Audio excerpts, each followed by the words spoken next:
You are now tuned into Then Radio. If you enjoy our videos, we ask that you consider joining our Patreon to support our channel. Don't forget to like and subscribe so that you never miss a new video. We hope you enjoyed today's episode, and as always, thank you for watching.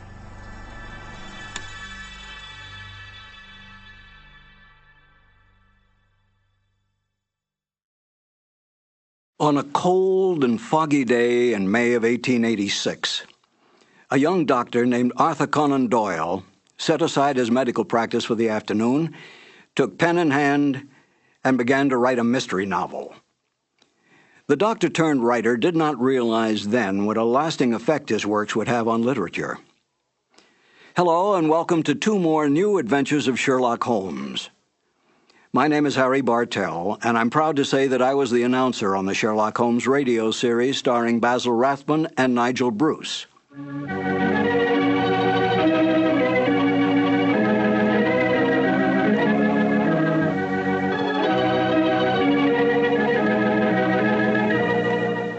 There are more true facts available about the real life of Sir Arthur Conan Doyle than all the fictitious conjectures on the written life of Sherlock Holmes. Yet it was Conan Doyle's great detective that brought the author worldwide fame. This saddened Conan Doyle, for he was really a romantic writer who wanted desperately to be recognized through his well-written historical romance novels.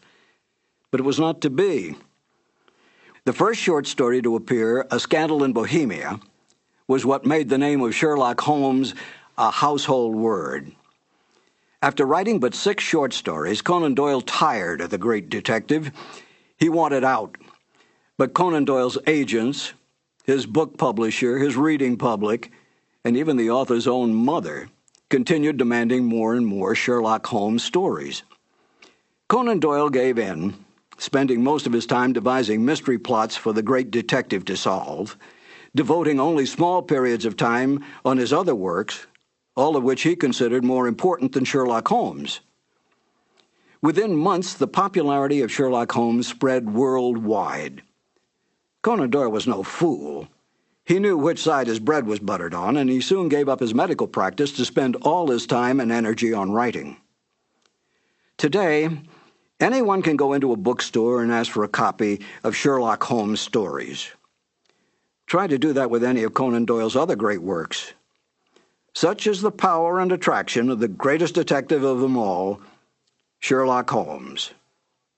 Now, let's listen to Basil Rathbone and Nigel Bruce in one of the original Conan Doyle mysteries, The Adventures of Thor Bridge.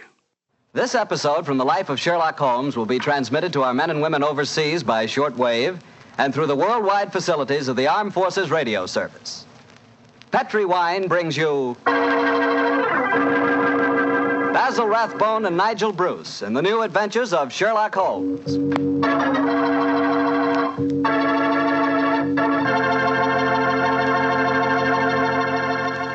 The Petri family, the family that took time to bring you good wine, invite you to listen to Dr. Watson tell us another exciting adventure he shared with his old friend, that master detective, Sherlock Holmes. And while you're settling back comfortably in your chair, mind if I tell you about something I'd like you to share with me? It's a glass of Petri California Sherry. Of course, most people think of Petri California Sherry as the one wine that's really swell any time, but personally, I like a glass of that Petri Sherry just before dinner. You know, that's the time you're a little on edge, you've just finished your day's work, and you're waiting for your dinner, and, well, that's when you want to lean back and take it easy. And boy, that's the time a glass of Petri Sherry tastes like something just too good to be true. Try it. Petri Sherry is the perfect before-dinner wine. And incidentally, if you like your sherry dry, you know, not sweet, then you'll find that Petri Pale Dry Sherry is just made for you. The important thing is the Petri label, because when it says Petri, it always means good wine.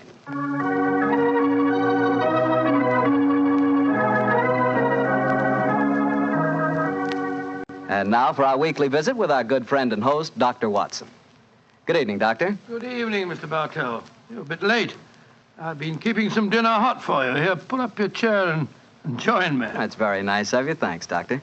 Are you all set with tonight's story? Yes, my boy, I'm all set, as you call it. As a matter of fact, I was going over my notes on the case just before you arrived. Last week, you hinted that a beautiful girl figured prominently in your adventure. That's quite right, Mr. Bartell. An extremely beautiful girl. In fact, I often used to say to Sherlock Holmes that if I'd been a little younger at the time, I might... Oh, well, you haven't come here to listen to my personal reminiscences. You want to hear the story that I called The Problem of Thor Bridge. That's what you promised us, Doctor. How did it begin? On a windy morning in October... In the 1890s it was. As I was dressing, I observed how the last remaining leaves were being whirled away from the solitary plane tree which graced the yard behind our Baker Street house. I descended to breakfast, prepared to find my companion in depressed spirits, for, like all great artists, he was easily impressed by his surroundings. But, to my surprise, he was in an unusually gay mood.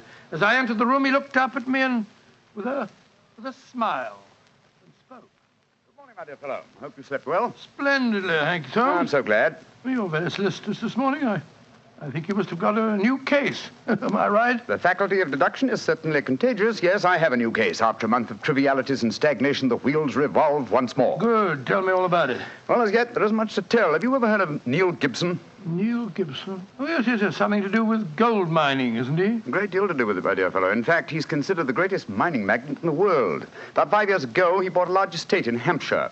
Perhaps you've read of the tragic death of his wife. Oh, yes, of course, I remember the case now. She was murdered by a jealous governess who was in her employ, wasn't she? That point will be decided when the lady in question, Grace Dunbar, I believe her name is, comes up for trial at the forthcoming Winchester Assizes. In any case, it's hard for me to see what I can do for my client at this late date. Your client? Oh, yes, I forgot I hadn't told you. I'm getting into your involved habit of telling a story backwards. Better read this letter. Came this morning. Oh, let's have a look. Dear Mr. Sherlock Holmes, Miss Dunbar is innocent. I can't see the finest woman in the world go to her death without doing everything possible to save her. I shall call on you at 10:30 tomorrow morning to discuss the matter. Yours faithfully, Neil Gibson. Good gracious me. There you have it, Watson. That is the gentleman I await. Do you know anything about his dead wife? Only what I've been reading in the papers. Apparently she was past her prime, which was the more unfortunate as this Miss Dunbar, who superintended the education of the two young children, is reputed to be a very attractive young lady. The eternal triangle, eh? Well, where did the murder take place? On Gibson's estate in Hampshire. His wife was found in the grounds nearly half a mile from the manor house, late at night, clad in her dinner dress with a shawl over her shoulders and a revolver bullet through her brain. Any weapon found near her? No, there were no clues found at the scene of the crime. What made them suspect the governess? Well, in the first place, there was some very incriminating evidence. A revolver with one discharged chamber, the caliber corresponding with the bullet in the dead woman's head, was found on the floor in Miss Dunbar's wardrobe. Oh, was it? Pretty damaging evidence, Holmes. So the coroner thought.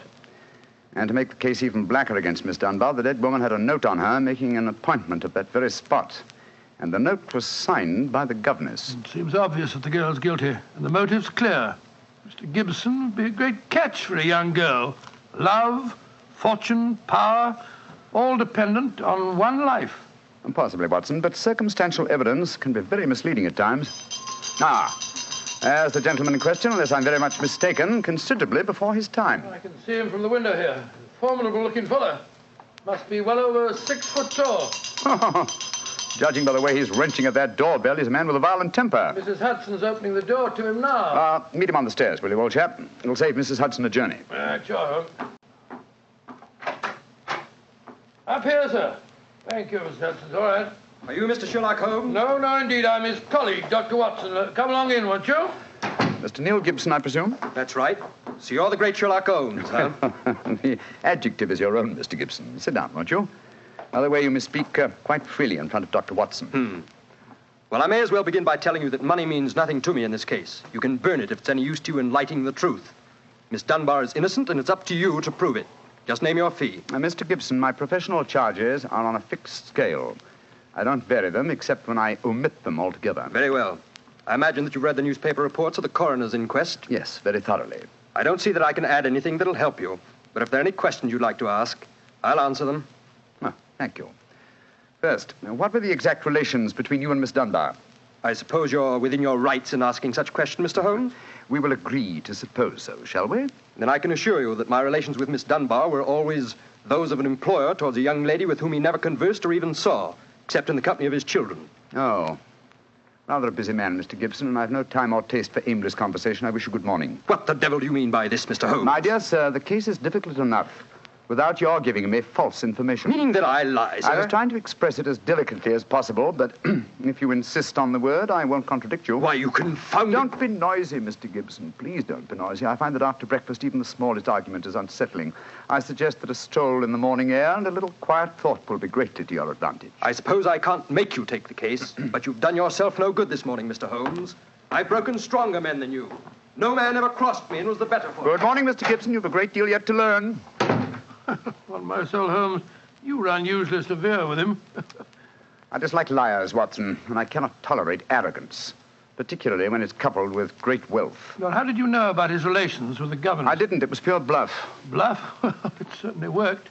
Think he'll come back? Oh, of course he will. He needs my help too badly. He'll probably change his mind before he's halfway down the stairs. Come in. Mr. Gibson. Just saying to Dr. Watson that I was certain you'd be back. I've been thinking it over, Mr. Holmes, and I feel that perhaps I was hasty in taking your remarks amiss. Just the same, I can assure you that the relations between Miss Dunbar and me really don't affect this case. Surely that is for me to decide, Mr. Gibson. You see, Mr. Gibson, my friend is like a doctor. He wants every symptom before he can give his diagnosis. Fire away, Mr. Holmes. What is it you want to know? The truth. I can give it to you in very few words. To begin with, I met my wife when I was gold mining in Brazil. Your wife was Brazilian by birth, wasn't she, sir? Yes, doctor, and very beautiful. Well, to make a long story short, I fell in love and married her and brought her to England. After a few years, I realized that we had nothing, absolutely nothing in common. And then I suppose this young governess, Miss Dunbar, arrived on the scene. That's right, Mr. Holmes. Well, the story should be obvious to you from there. You fell in love with this girl, I suppose, sir? Who could help it? Did you suggest marriage to her? Yes, though I knew that my wife would never divorce me. I see. Then you made an utterly insincere proposition to her. Now, look here, Mr. Holmes. I came to you on a question of evidence, not of morals. I'm not asking for your criticism. It's only the young lady's sake that forces me to touch your case at all. Now, tell me, sir, what is your own opinion as to Miss Dunbar's guilt? It's very black against her, I can't deny that. One explanation of the tragedy did come into my head, Mr. Holmes. I give it to you for what it's worth. Pray continue, Mr. Gibson. My wife was bitterly jealous. She was half crazy with hatred. She might have planned to murder Miss Dunbar, or we'll say to threaten the girl with a revolver and so frighten her into leaving us. There might have been a struggle in which the gun exploded and gone off and shot my wife, who was holding it. Well, that possibility has already occurred to me. It's the only obvious alternative to deliberate murder. The revolver, Holmes, was found on the floor of the governess's wardrobe. Now, Mr. Gibson, I should like to examine your house and the scene of the murder as soon as possible. Certainly, Mr. Holmes. Sergeant Coventry of the local police is still down there. He'll give you any help you may need. Excellent. Watson, old fellow, I'm out with the timetable. We're catching the next fast train to Winchester.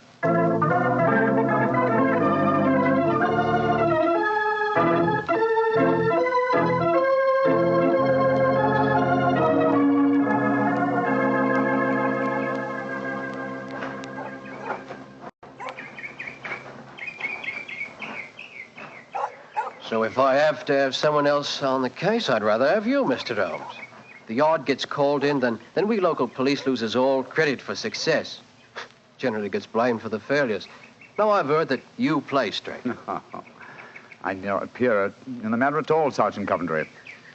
If I can clear it up, I don't ask to even have my name mentioned. Well, that's handsome of you, I'm sure, and I know your friend Dr. Watson can be trusted, too. Oh, don't worry, my dear fellow. We won't steal any of your thunder. Well, that's nice and friendly of you, Doctor. Well, come on, gentlemen. I'll walk you down to the bridge. That's where we found Mrs. Gibson's body. It's not far from the house here. Well, I must say, Mr. Gibson has a beautiful estate. It must be 60 or 70 acres. Oh, nearly twice that, Doctor. The woods back of the house there belongs to him, too. Mr. Holmes. Yes, Sergeant? There's a question I'd like to ask you. A question I wouldn't ask anyone else. Then please ask it. Don't you think there might be a case against Mr. Gibson himself, sir? I've been considering that possibility. That there Miss Dunbar's a bit of all right. If you ask me, he wanted his wife out of the way, and the pistol she was shot with was his pistol, you know. Was that fact proven? Yes, Doctor. It was one of a pair that he had. One of a pair? Where's the other? Well, Mr. Gibson has a lot of firearms. We never quite matched that particular pistol. But the box was made for two. Well, if it was one of a pair, surely you'd be able to match it. Well, we have them all laid out at the house if you want to look them over. And we'll do that later. This, I presume, is Thor Bridge. That's right, sir.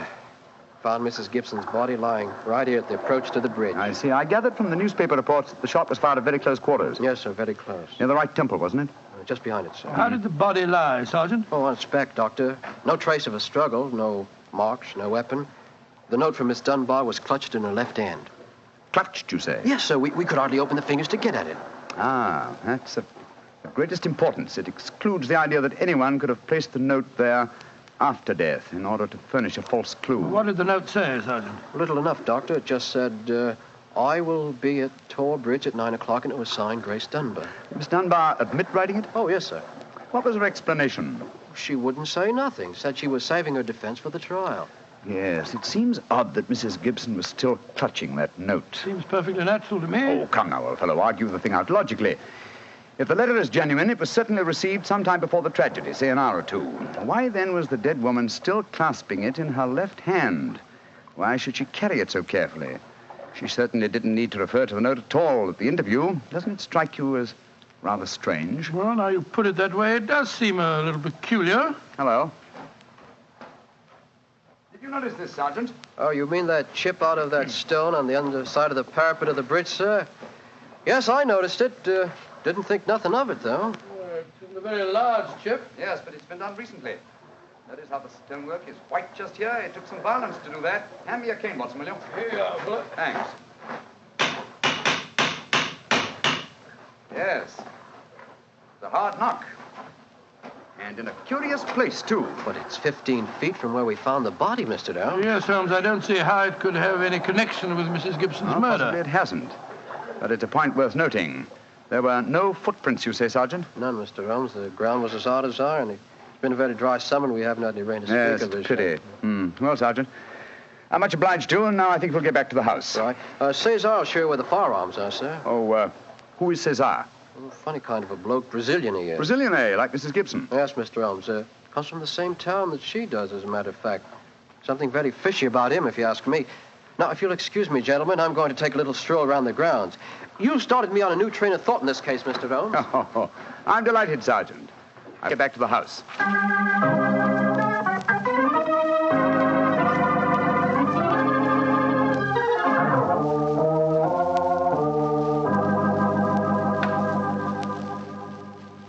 I see.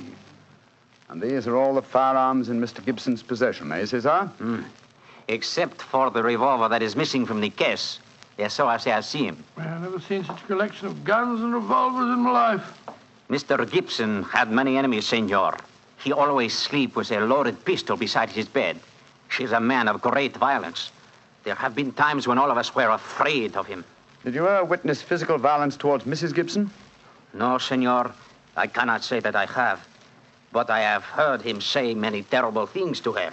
He would taunt her in front of we servants. I have heard him do it many times. Thank you, Cesar. That will be all. Muito bem, senor. You know, Holmes, I still think the case against Miss Dunbar looks very black. I should agree with you if it were not for one fact. The finding of the revolver in her wardrobe. On my soul, Holmes, that seems to me the strongest evidence of all. I think not, old chap. Huh? We must look for consistency. Where there is a want of it, we must suspect deception. I don't quite follow you.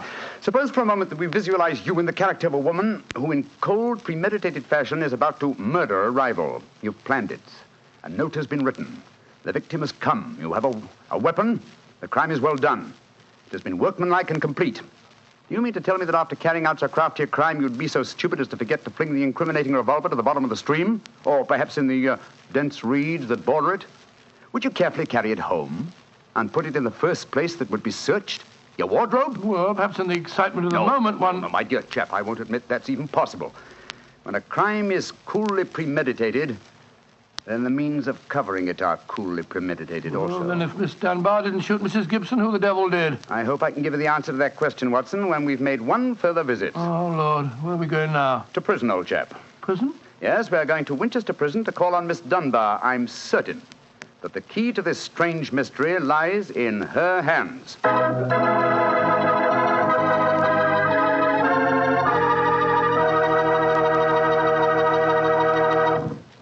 You'll hear the rest of Dr. Watson's story in just a few seconds.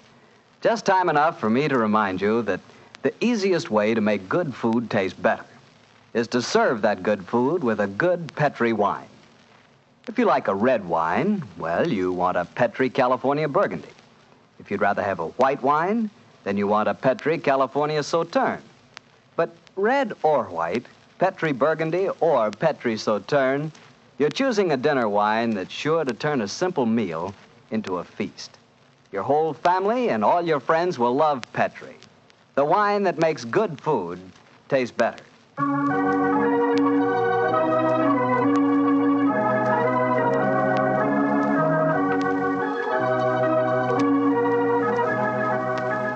And now back to Dr. Watson and tonight's Sherlock Holmes adventure, The Problem of Thor Bridge.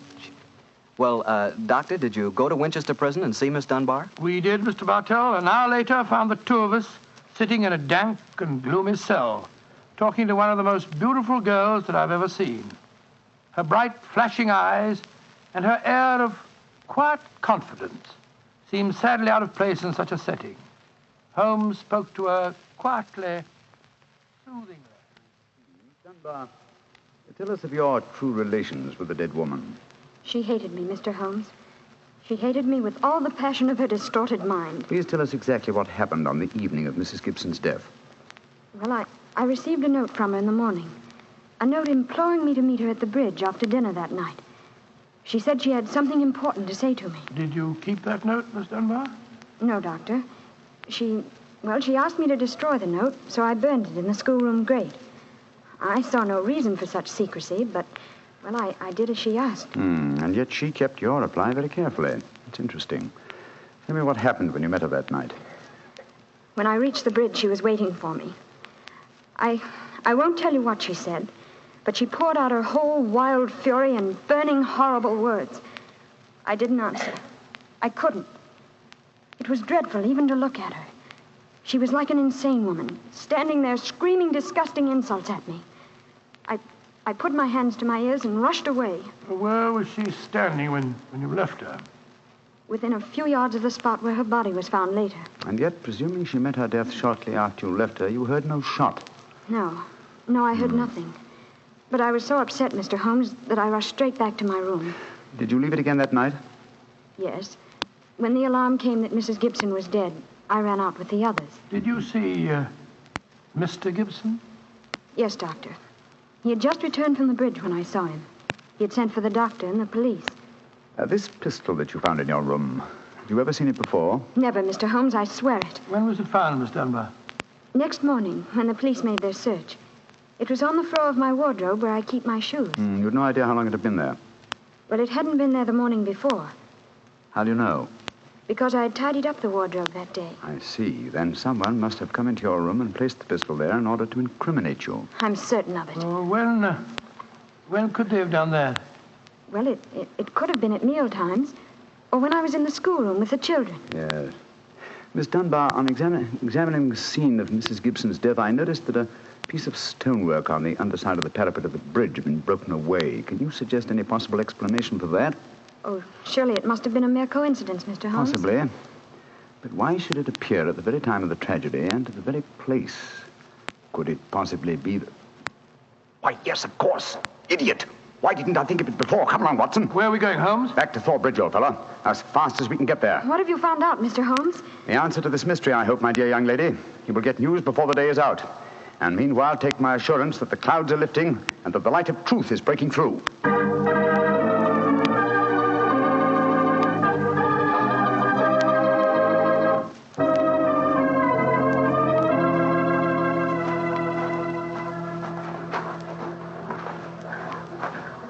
Well, Mr. Holmes, you're soon back here. What have you found out? Sit down a few moments. You got my message? Oh, yes, sir. Here you are. Ball of twine.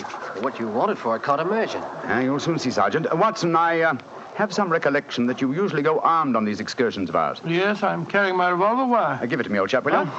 Thanks. I believe your revolver may have a very intimate connection with the mystery we're investigating. You're joking. Now, Watson, I'm very serious. What? We have a test to make. If the test is successful, Miss Dunbar will be free before nightfall, and the test will depend on the conduct of this revolver of yours. Yes, I'll take the precaution of unloading it. Uh-huh. There we are. Now, Sergeant, ball of twine, please. Wish I knew what you was up to, sir. I tie one end of the twine like this to the handle of the revolver. So.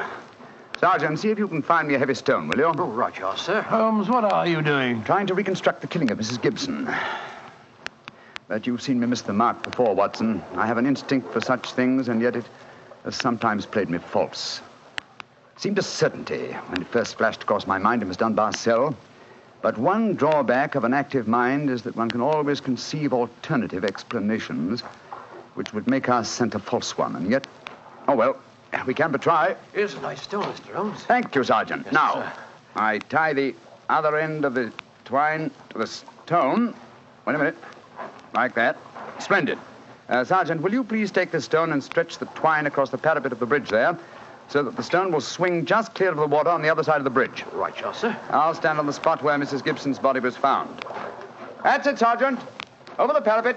How's that, Mr. Holmes? The stone swinging about 8 feet above the water. Splendid. Now, Watson, watch closely. I raise the revolver to my head. Careful, Holmes, careful. Don't worry, old chap, it's not loaded. Now, let us imagine I am the late Mrs. Gibson. I raise the revolver to my head and fire it. Instantly, my fingers release their grip and... There's your answer, Watson. Great Scott, the revolver flashed back out of your hand, struck the parapet of the bridge, and then the weight of the stone flipped it over into the water. Was there ever a more exact demonstration? Come on, old fellow. You're a bloomin' magician, Mr. Holmes. That's what you are. A bloomin' magician. Look at that. Observe the second chip on the stonework of the parapet here. Same size as the first. Then the murder of Mrs. Gibson... Wasn't murder at all. It was suicide. What? We can follow the various steps quite clearly. A note was extracted very cleverly from Miss Dunbar, a note which made it appear that she had chosen the scene of the crime. Mrs. Gibson, in her anxiety that the note should be discovered, somewhat overdid it by holding it in her hand to the last. That alone should have excited my suspicions earlier than it did. So she stole one of her husband's revolvers and... planted the other one in Miss Dunbar's wardrobe. Exactly. After discharging one of the cartridges, which you could easily do in the woods without attracting suspicion, she then went down to the bridge, where she contrived this exceedingly ingenious method of getting rid of her weapon. When Miss Dunbar appeared, she used her last breath in pouring out her hatred, and then, when the girl had left, carried out her terrible purpose. Then the missing revolver... You'll find it with the aid of a grappling hook at the bottom of the stream, and also the stone and the string, with which this vindictive woman attempted to disguise her own crime and fasten a charge of murder on an innocent victim. Yes, Sergeant, and don't forget while you're at it that my revolver's down there, too. No, don't worry, Doctor. I'll get some grappling hooks right away. I must say, Holmes, you've solved this case brilliantly. Quite brilliantly. I disagree, old chap. And I fear that you will not improve my reputation by adding the case of the Thor Bridge mystery to your annals. Oh, nonsense, but that's ridiculous. Oh, no, it isn't, old boy. I've been sluggish in my mind and wanting in that mixture of imagination and reality, which is the very basis of my art. I confess that the chip in the stonework was a sufficient clue to suggest the true solution, and I blame myself for not having attained it sooner. Well, Holmes, personally, I agree with the sergeant's opinion of you. Oh? What was that, old fellow? You're a blooming magician, Mr. Holmes. That's what you are, a blooming magician.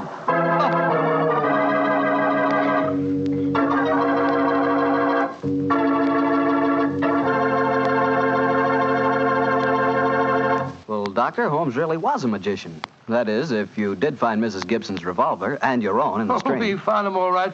You don't think I'll tell you the story otherwise, do you? What do you take me for, anyway? Well, now that you ask, I'll tell you. I take you for a very charming gentleman, a wonderful storyteller, and a fine host. Oh, that's very nice. Really, Well, you are a gentleman of the old school. And you do tell a fine story. You flatter me, you... And you are a perfect host. Oh, that meal we had tonight was wonderful. Oh, it was, eh? And, that wine, what kind was it? It was Petri wine, and you know it. And I should have known that you were leading up to something. Mr. Bartell, you should be ashamed of yourself. You will do anything to get a chance to talk about Petri wine. Oh, I can't say I don't blame you. Well, honestly, Doctor, I meant everything I said. But you don't really want me to stop talking about Petri wine, do you? After all, it's worth talking about, isn't it? What other wine is made with the loving care that goes into Petri wine? Don't forget, Petri wine is made by the Petri family. Winemaking is their business. Why, they've been making wine for generations, handing down from father to son, all their skill and knowledge and experience. You can be sure the Petrie family really knows plenty about the fine art of turning luscious grapes into delicious wine. That's why, whether you want a wine for before dinner, with dinner, or for any time, you can't go wrong with a Petrie wine, because Petrie took time to bring you good wine. And now, Dr. Watson, what new story are you planning to tell us next week? Well, next week, Mr. Bartell, I'm going to tell an adventure that Holmes and I had amid the oriental magnificence of a Maharaja's palace in India. India? Sounds intriguing. What were you and Sherlock Holmes doing out there, Doctor? Well, you'll have to wait till next week for the answer to that question, my boy. But I can tell you that it was one of the weirdest problems that we ever had to solve. I call the story The Vanishing Elephant.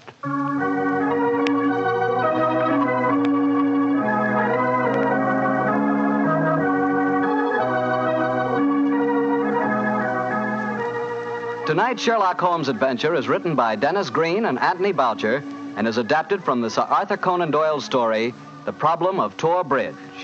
Mr. Rathbone appears through the courtesy of Metro-Goldwyn-Mayer and Mr. Bruce through the courtesy of Universal Pictures, where they are now starring in the Sherlock Holmes series. The Petrie Wine Company of San Francisco, California, invites you to tune in again next week, same time, same station. Oh, the Petrie family took the time to bring you such good wine. So when you eat and when you cook, remember Petrie wine. To make good food taste better, remember... Petrie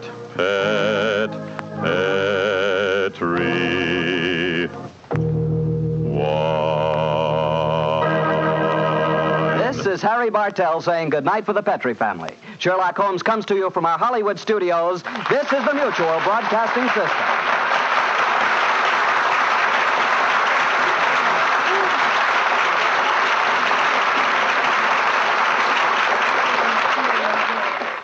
Of course, many of you are already familiar with this intriguing mystery story, but this is the first time in over 40 years that Basil Rathbone and Nigel Bruce have had the pleasure of once again entertaining you with Sir Arthur Conan Doyle's original story, The Adventure of Thor Bridge. This is Harry Bartell. I'll be right back with more notes on Sir Arthur Conan Doyle and another new adventure of Sherlock Holmes.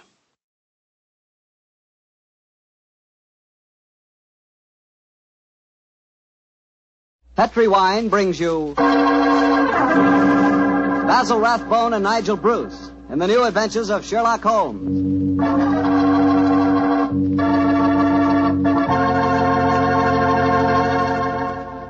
The Petrie family, the family that took time to bring you good wine, invites you to listen to Dr. Watson tell about an exciting adventure he shared with his old friend, that master detective, Sherlock Holmes. And I've got something to talk about, too. Now that the poultry shortage is over and you can get chicken again, you ought to treat yourself to the best meal in the world. Fried chicken, Southern style, accompanied by a chilled glass of Petrie, California Sauterne. Me, oh my, is that something. You know, Petrie Sauterne is a wonderful mealtime wine. It's a white wine, the color of pale, pale gold.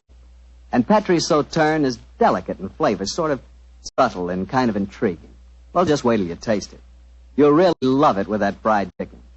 Oh, and I'll tell you something else. It's wonderful with fish. If you haven't tried fish or any kind of seafood, together with Petrie Sauterne, well, I hate to say this, but you don't know, folks. You just don't know. So how about finding out? Just pick up a bottle of Petrie Sauterne on your way home tomorrow. It's a Petrie wine, so you know it's good.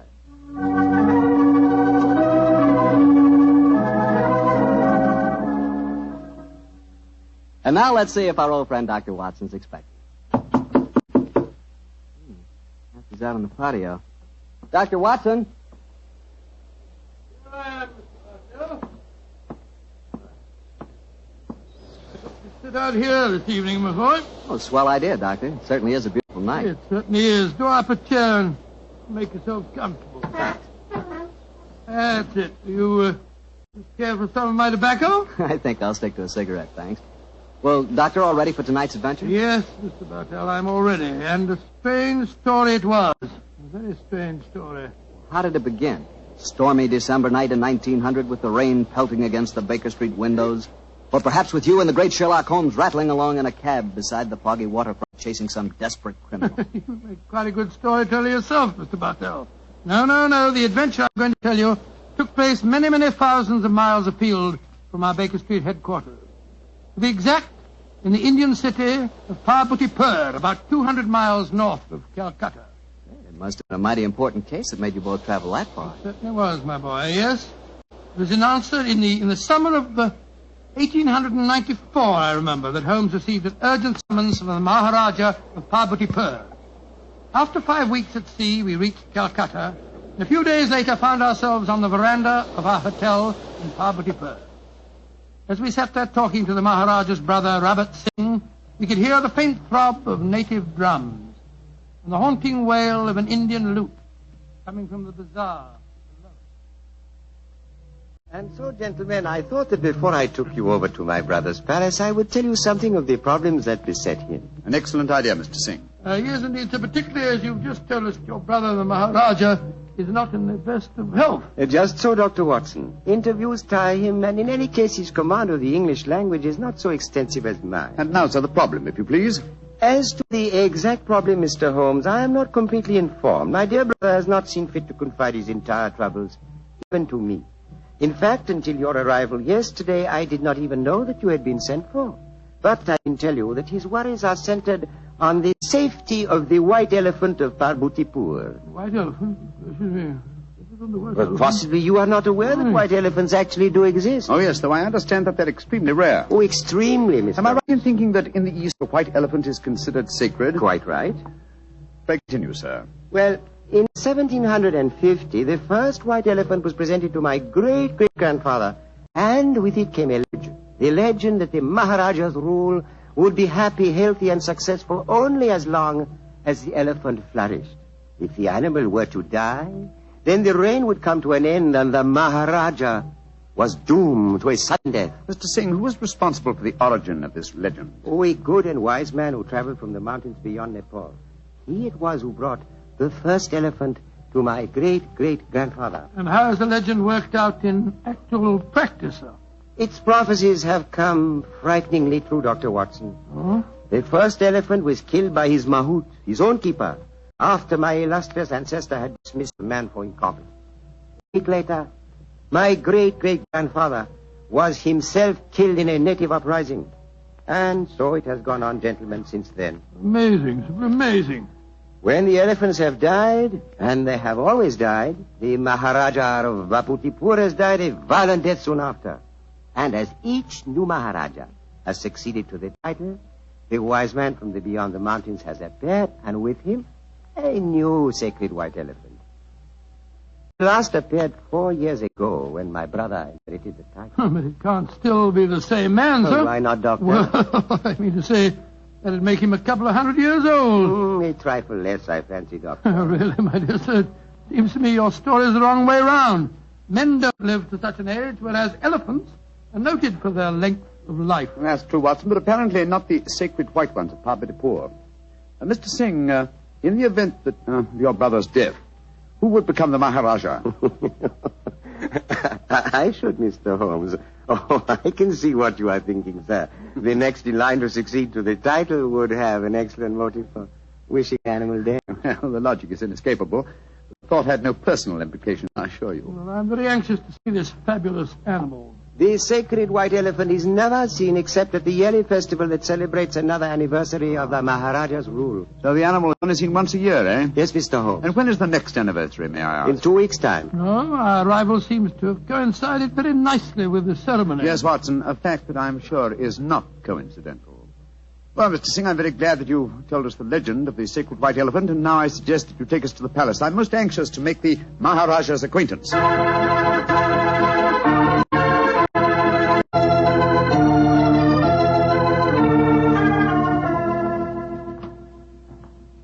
This is the council chamber, gentlemen. If you will wait here a moment, I will go and see if my brother is well enough to receive you. Very well, sir. Oh, my soul, Holmes, I'm not easily impressed, but this palace is absolutely staggering in its magnificence. Yes, it does rather take one's breath away, doesn't it? I think it does. This floor is of the finest marble, and unless I'm much mistaken, that magnificent rug is a genuine Baccara. Yes, by Jove, it is. I could swear that the staircase we mounted a moment ago had railings of solid gold. It did, old chap. It did? This is a country of paradoxes, where opulence beyond the dreams of Midas rubs shoulders with the direst poverty. And yet, looking at a palace like this, it's not hard to see why India is called the brightest jewel in the diadem of the British Empire. Good Lord, what's that? That is an elephant trumpeting. Oh, yes, of course. Do you suppose it's the sacred white one? Undoubtedly. You will recall the Maharaja's brother told us it's the only one at the palace. It's an odd sound. Yes, a very comforting one. The animal seems to be in the best of health. Who waits in the Maharaja's council Good gracious room? me, you gave me a start. I didn't hear you come in. And my friend and I are waiting for an audience with His Highness. No one can hold audience with the Maharaja. Please to leave. Now, look here, my good fellow. Watson, I'm please. pleased to leave. Watson. What? We've traveled 12,000 miles to see the Maharaja, sir, at his request. In any case, his brother is with him now, arranging an audience. I am Mada, Maharaja's physician and chief counselor. And I tell you, you cannot hold audience today. And I tell you that I haven't the slightest intention of leaving the palace without seeing him. You defy the authority of Mada? Saila! Azur? Sai bloke lay jao. Now, I warn you that if I have any... Oh, I'm glad you're back, Mr. Singh. This fellow told us that we couldn't see your brother. And furthermore, he seems to labor under the misapprehension that he can have us thrown bodily out of the palace. Mada, you do not understand. These are the gentlemen my brother wishes to see. From England he has sent for them. It was against my counsel they were summoned. No good will come of this. Follow me, gentlemen. My brother the Maharaja will see you now. But please do not stay with him too long. He is far from well.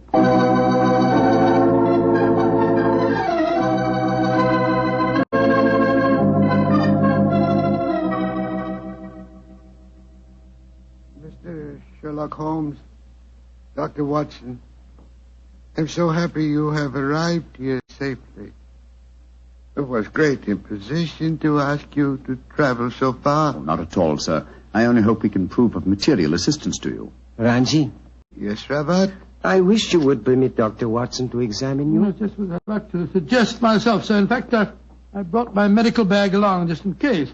Mother would not approve.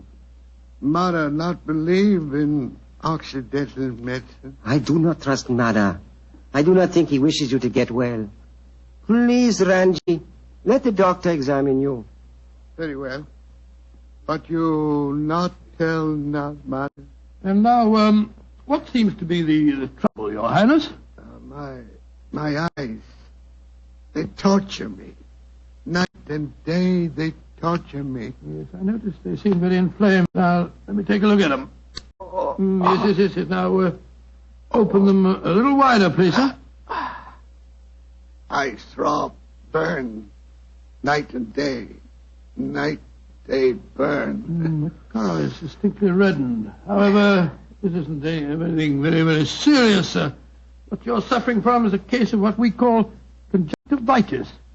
What you do relieve pain, doctor? Oh, some eye drops will give you relief in no time, sir. I have some here in my bag. Oh, thank you. Thank you. Perhaps medicine will help. Yes, I'm sure it will, sir. Here you are. Now, this small bottle and an eyedropper. This is an eyedropper. Just put a few drops in the corner of each eye, and I'm sure that you'll get some relief in no time at all. Thank you, Dr. Watson. You think there is nothing seriously wrong, Doctor? Mada gave it as his opinion that my brother's eyesight was in serious Well, if danger. you pardon my saying so, I think it more likely that my medical knowledge exceeds his. I can assure you there's nothing seriously the matter with your brother's eyes, sir.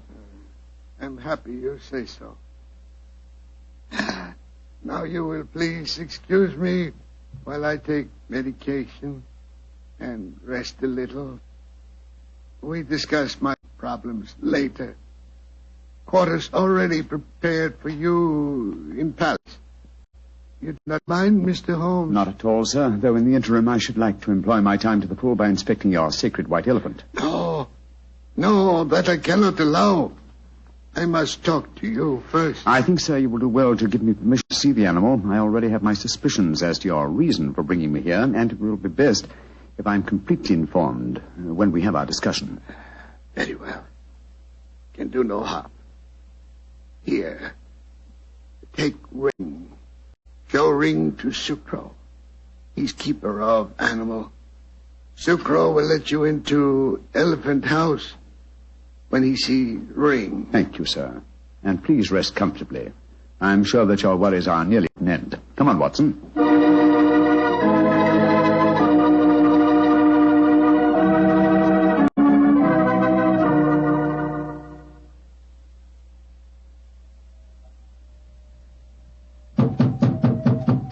Well, they told us this was the Elephant House. Why in thunder doesn't the keeper open the door? I imagine because his mind is preoccupied with music. Knock again, old fellow, will you?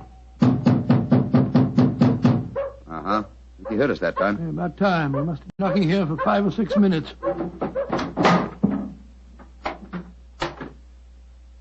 Salam, sir. Ia motive. Parahati technico asti. Tum dekni ne secta. Secta. Maharaja side. Kumko asti mapikdio. Potato, sir. Either out. Sir Holmes, the Maharaja's ring certainly seemed to do the trick. He didn't want to let us in until you showed it to him, did he? Good and faithful servant, our friend Sucro. Here, kutai. Here. Hati, pagir. Tagir. Kasamapik. Nejutai, sir. What's happened, Holmes? The white elephant has disappeared, Watson. Disappeared? That's ridiculous. Elephants don't just disappear. Kiyakari, sir. Maharaja Sahib Kibolo. Kali Kibolo. Potato, sir. Potato. Where's he going? I told him to go to the Maharaja and give him the news. But he was to tell it to no one else. But, Holmes, this is ridiculous. We heard the animal trumpeting here less than half an hour ago. How can an elephant be spirited away in that amount of time? That's what we have to find out, my dear fellow. I've often heard the Indian rope trick. Now we have a first-hand opportunity of solving a new mystery, the problem of the disappearing elephant.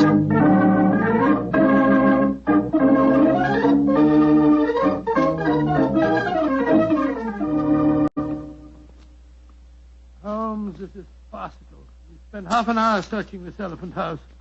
After all, an elephant isn't exactly insignificant.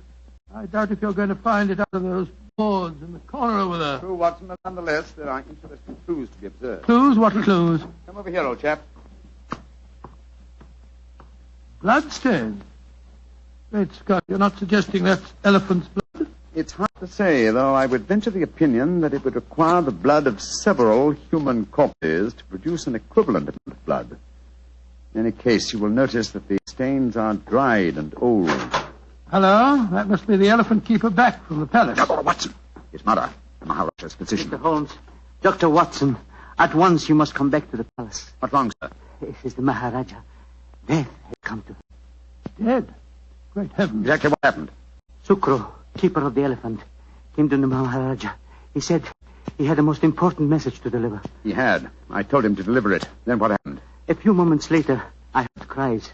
I went to the Maharaja's room and found him in delirium. He was saying about the elephant having disappeared, his brother, and I tried to give comfort to him, but we could do nothing. His breathing became more and more labored. Finally, it stopped altogether. So the doom of Parbodipur is fulfilled once again. The elephant is gone and the Maharaja's reign is ended. Come on. We must go to the palace. Yes, I must examine the body at once. You're certain it was a natural death, Mr. Mudder? Positive, Mr. No Holmes. symptoms of poisoning, for example? Mr. Holmes, I have read some of your sensational stories in which obscure deaths are attributed to a subtle oriental poison unknown to Western science. I can assure you that if the Maharaja has been poisoned, it has been caused by no poison known to me. When did he last eat? Over 8 hours ago. Well, possibly died of shock, Holmes. Shock and hysteria. When he knew that the elephant had vanished. Yes, it's possible, but it's murder just the same. Murder? Why do you say that, Mr. Holmes? Because whoever caused the elephant to disappear did it with the deliberate intention of ending the Maharaja's reign. A diabolical plot, and one that I intend to overcome before this day is out.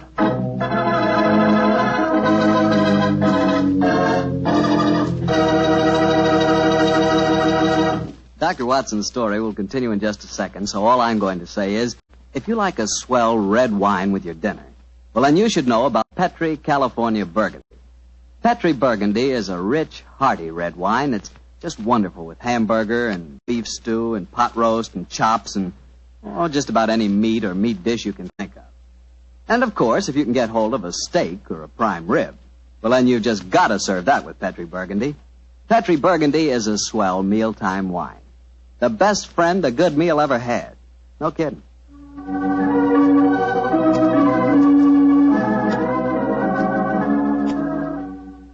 And now back to tonight's new Sherlock Holmes adventure, The Case case of the vanishing elephant.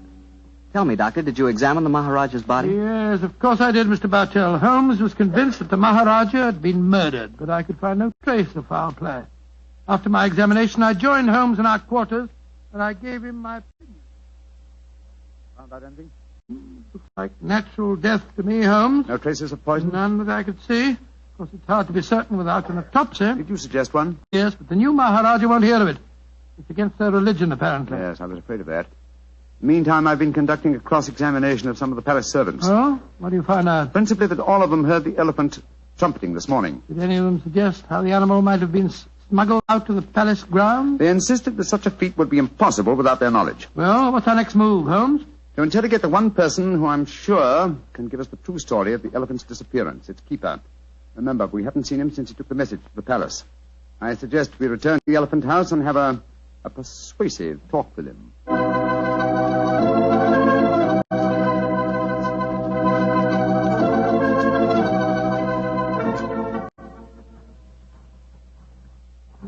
This must be the house.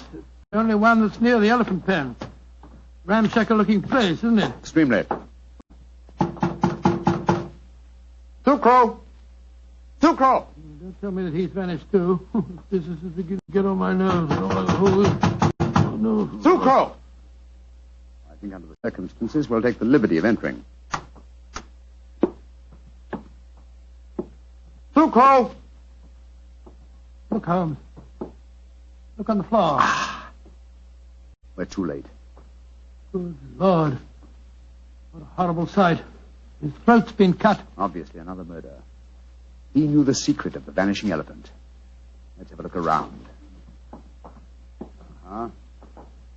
He was quite a musician. Look at this weird assortment of instruments. Native lute.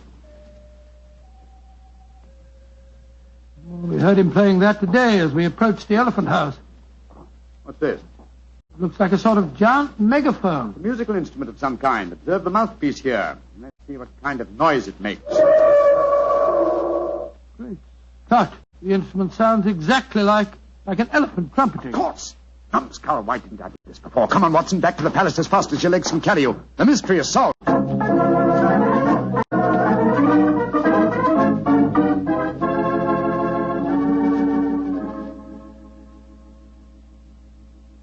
You say you have solved the problem of the missing elephant, Mr. Yes, Holmes? sir. And also the cause of your brother's death and Sucro's murder. Indeed.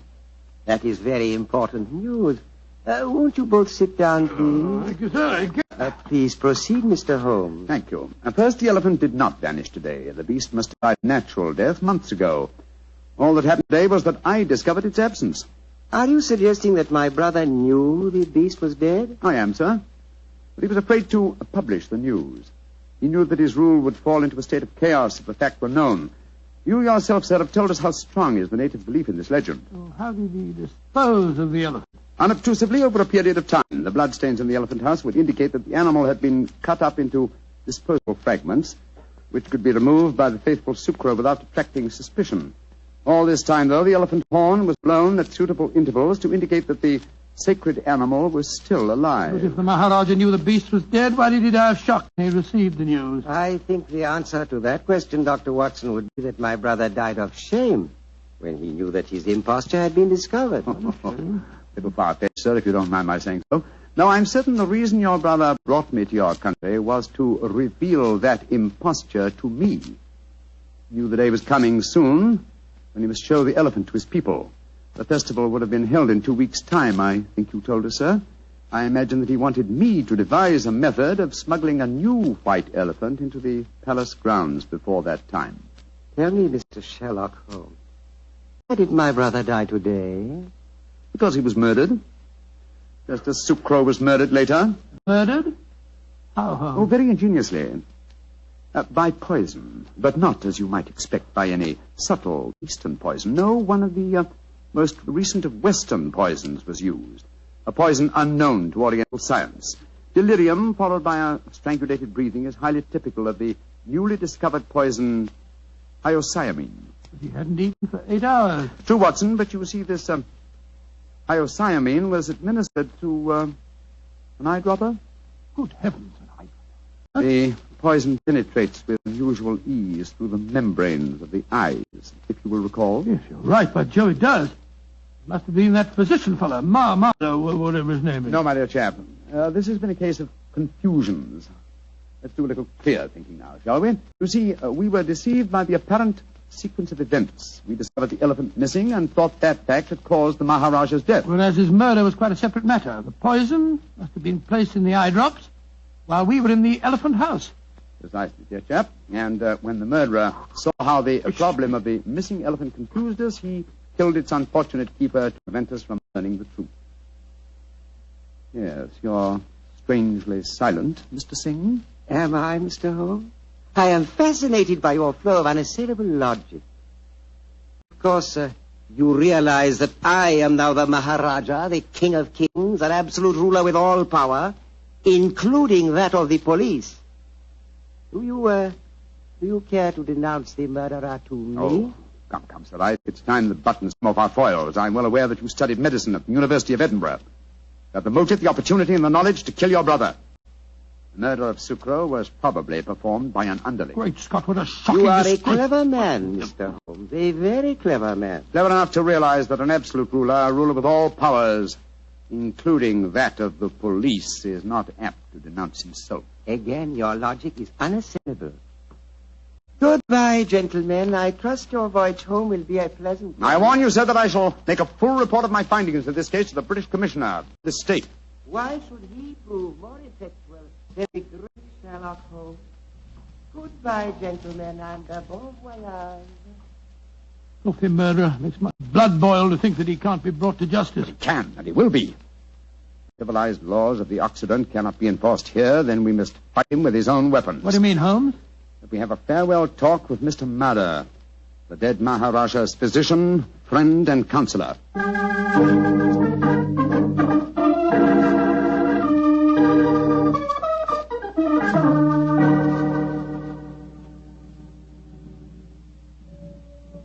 But this is a terrible story you have told me, Mr. Holmes.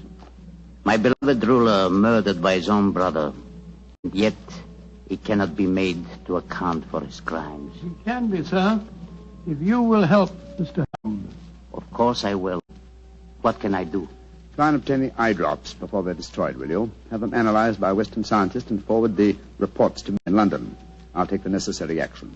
I will try to do that, Mr. Holmes. But if I fail, there is one other way I can avenge my master's death. In a few weeks, the new Maharaja will be enthroned. I understand you, sir. The wise man from beyond the mountains of Nepal will bring a new white elephant. Perhaps an elephant that will not live very long. You understand me perfectly, Mr. Holmes. I can promise you that the elephant will die in a very short time. And with it, the new Maharaja, my master, shall be avenged.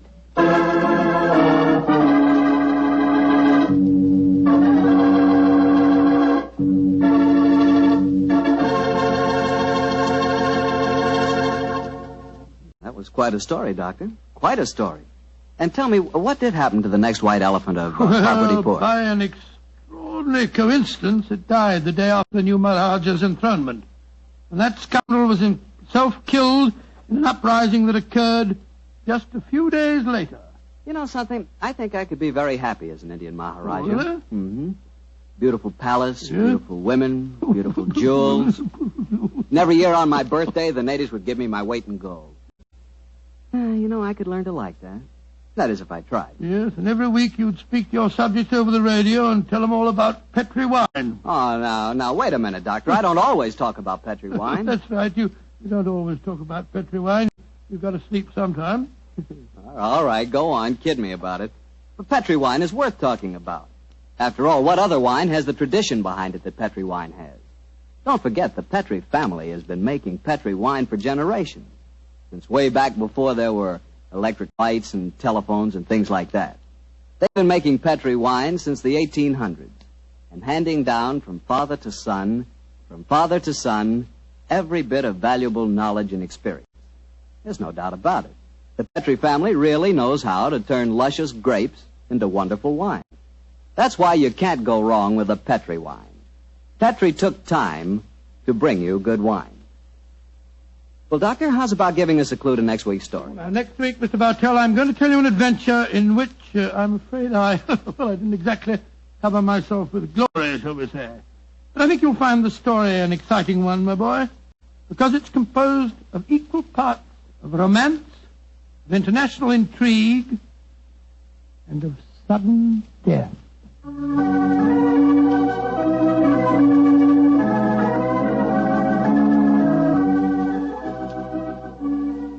Tonight's Sherlock Holmes adventure is written by Dennis Green and Anthony Boucher and is based on an incident in the Sir Arthur Conan Doyle story, The Engineer's Thumb.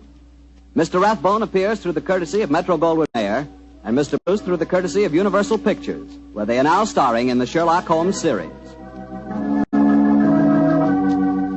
The Petri Wine Company of San Francisco, California, invites you to tune in again next week, same time, same station. This is Harry Bartell saying goodnight for the Petri family. Sherlock Holmes comes to you from our Hollywood studios. This is the Mutual Broadcasting System.